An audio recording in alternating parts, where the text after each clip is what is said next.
নমস্কার, তানভিস মম কিচেনে আপনাকে স্বাগত।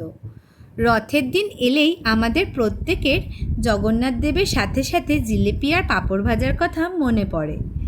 আমরা যারা ওয়েস্ট বেঙ্গলের বাইরে থাকি তারা হয়তো প্রত্যেকেই রথের মেলার সেই মোটা রসালো জিলিপিগুলোকে খুব বেশি মিস করি।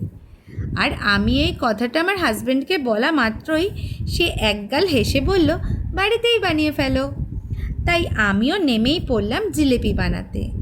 আপনাদের সাথেও শেয়ার করলাম।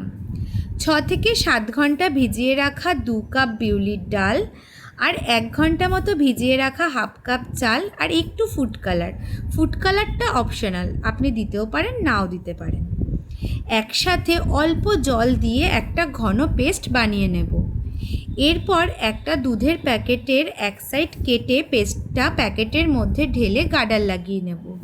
ওই অনেকটা আমাদের মেহেন্দি কোণের মতন বানিয়ে নেব। এরপর চিনির শিরা বানিয়ে নেব।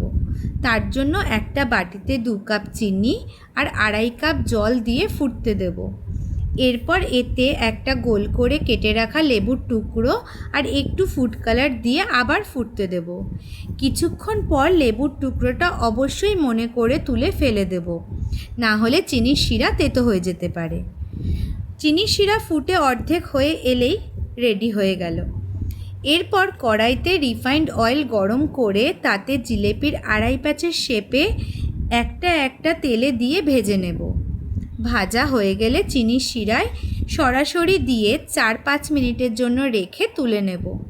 রেডি হয়ে গেল মেলার মোটা রসালো জিলিপি। যারা আমার মতন মোটা জিলিপি পছন্দ করেন তারা তো অবশ্যই এইভাবে বানাবেন, আর যারা একটু পাতলা সরু পছন্দ করেন তারা দুধের প্যাকেটের মুখটা একটু সরু করে ছোট করে কেটে নেবেন। আহা, জিলিপিগুলো মনে করিয়ে দিল ছোটোবেলার কথা। রেসিপিটা যদি ভালো লেগে থাকে অবশ্যই লাইক, কমেন্ট আর শেয়ার করতে ভুলবেন না।